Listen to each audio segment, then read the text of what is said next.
Part 3, we're looking at the pH of salts. Remember, what is a salt? A salt is a crime, right? Assault. Also, a salt in chemistry is typically a metal and a non-metal, or a metal and a few non-metals, like a polyatomic ion mixed in there.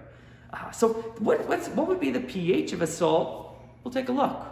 Remember, salts are formed from the reaction of an acid and a base. Typically, it's a neutralization reaction.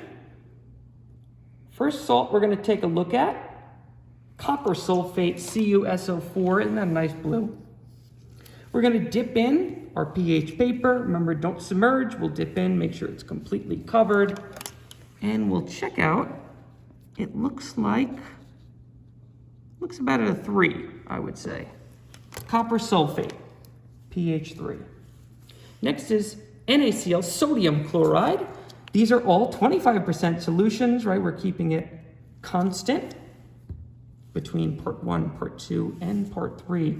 NaCl, you may know this as common table salt. Remember, if you're having dinner with a chemist and you say, could you pass the salt? The chemist would say, which one? Because these are all salts. Okay, to me, this is in the 2 to 3 range. I would call it either a 2 or a 2.5. That's NaCl, sodium chloride. One more to go.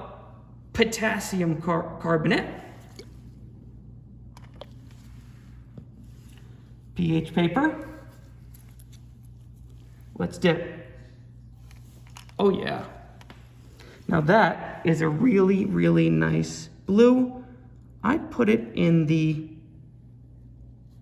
I'm trying to figure this out, maybe the 11, 12 area. I like the 11 there.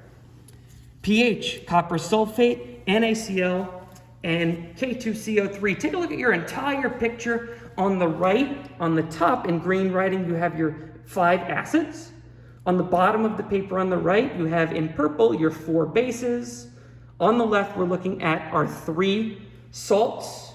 Compare part 1, part 2, part 3. We're checking out the pH of everything.